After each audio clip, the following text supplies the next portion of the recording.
मोहसिन नकवी साहब 24 घंटे में दूसरी दफ़ा तेहरान गए हैं, क्या किसी मुआहिदे की तरफ इशारा कर रही है ये बात? मेरे ख्याल से अगर हम वैंस के बयान को सीरियसली लें, जिन्होंने कहा कि बहुत पेशरफ्त हुई है, तो ये पेशरफ्त जो है ये एक्सचेंज ऑफ जो तजावीज़ है ना, ये जो यानी मुआहिदे की जो शिकें हैं उसके ऊपर ड्राफ्ट जो हैं ये एक्सचेंज होते हैं। और चूँकि सालिस पाकिस्तान और दोनों ही साइडों ने तस्लीम किया हुआ है कि सालिस एक ही है, तो ये डॉक्यूमेंट्स भी हमारे थ्रू ही एक्सचेंज हो रहे हैं। ईरान हमें देता है, हम अमेरिका को देते हैं, अमेरिका हमें देता है, हम ईरान को भेजते हैं। तो इस लिहाज से मैं समझता हूँ कि जो शटल डिप्लोमेसी कर रहे हैं Mohsin Naqvi, it's very important and very sensitive.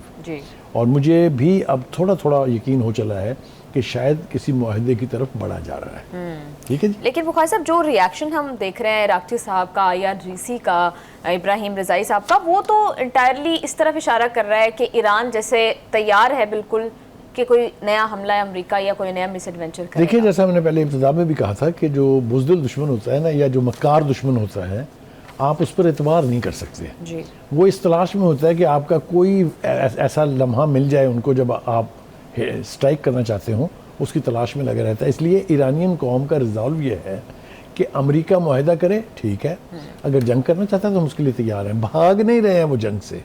जितने भी लीडरशिप के बयान है, चाहे वो पासदारान हैं, चाहे वो इराक़ची हैं, चाहे वो इब्राहिम अजीज़ी हैं, चाहे वो कालीबॉफ हैं, सबके बयानात में रिजॉल्व ये है कि if you want to fight we are ready जी। कल हमने बताया था कि वो कह रहे हैं हमारे ट्रिगर के ऊपर उंगलियां हैं। हाँ जी, you come and try and get us जी। बुखारी साहब, इस सारी सिचुएशन के अंदर रूसी सदर पुतिन और शी जिनपिंग की जो मुलाकात है वो कितनी इंपॉर्टेंट है? और ये जो पर्सपेक्टिव एक नैरेटिव बिल्ड किया जा रहा था कि शायद चाइना ने ईरान को बिट्रे कर दिया है, क्या उसकी निगेशन है ये बात? देखिए, ये बिल्कुल गलत बात थी और ये गलत अंदाज़ा था कि ईरान को बिट्रे कर दिया है, क्योंकि इस दौरे के बाद ट्रंप के फौरी तौर पर चाइना की फॉरेन मिनिस्ट्री का बयान आया था, बल्कि फॉरेन मिनिस्टर का, और इसी तरीके से रूस के फॉरेन मिनिस्टर का भी बयान आया था। दोनों के बयानात को अगर आप देखें तो कहीं कोई बिट्रेयल नज़र नहीं आती है।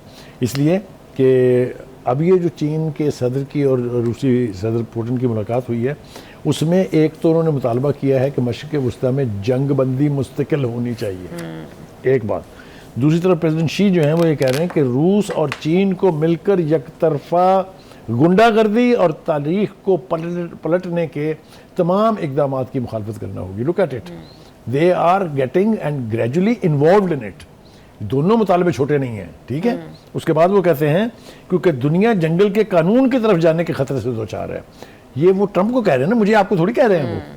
तो मैं समझता हूँ कि उनकी इस मुलाकात ने एक नई डायमेंशन दी है इस वक्त जो कुछ मशरिक़ वुस्ता में हो रहा है। अपनी इंटेंशन भी जाहिर कर दी हैं उन्होंने, और वो किस हद तक जा सकते हैं ये भी उन्होंने बता दिया है।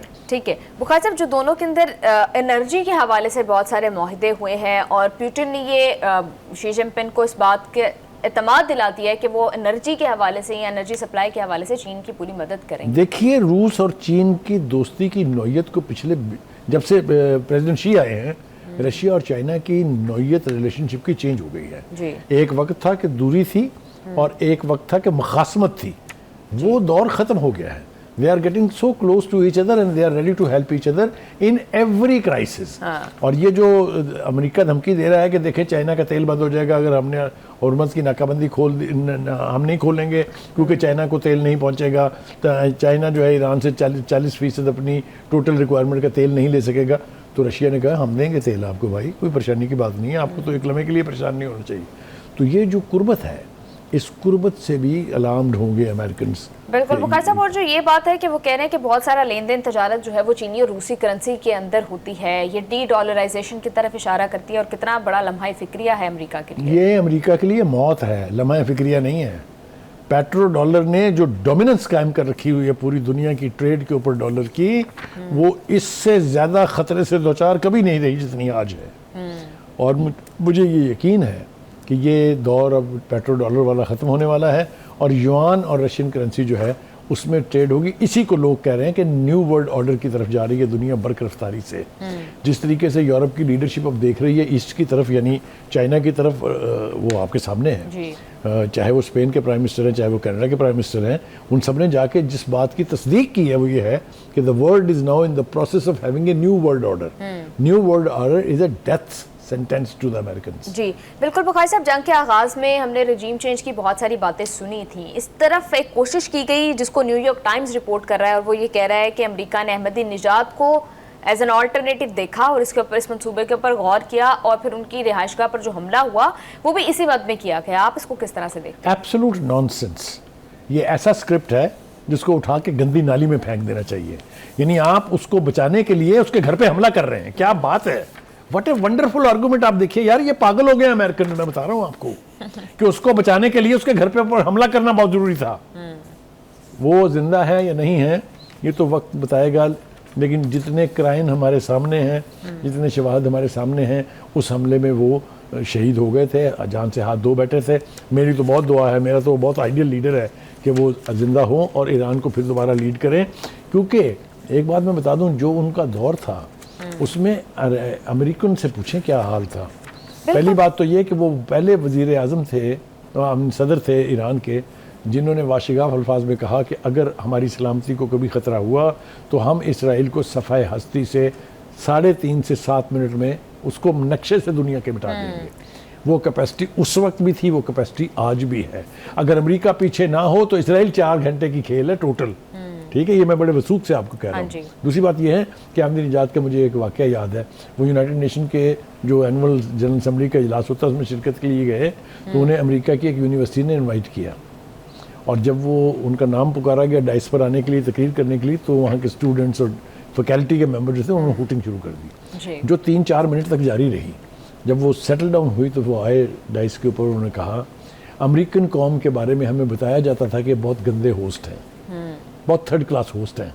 आज आप लोगों ने सिर्फ ये साबित किया है, थैंक यू वेरी मच। और तो चले गए। इतना बड़ा थप्पड़ पूरी ईरानी कौम के मुंह के ऊपर मेरा नहीं ख्याल कि इससे पहले या आज तक किसी ने मारा हो। लेकिन बुखारी साहब, आपसे मैंने जितनी भी बातें सुनी हैं अहमद निजात के बारे में, अक्सर हमारी इस बारे में बात होती है, तो आपकी बातों से तो मुझे हमेशा यही पर्सपेक्टिव मिला है कि वो एंटी अमेरिकन, एंटी इसराइल थे। लेकिन बुखारी साहब, ईरान के अंदर उन पर इसराइल के लिए जसूसी के इल्जाम लगते रहे हैं। ये सब अमेरिकन प्रोपेगेंडा है।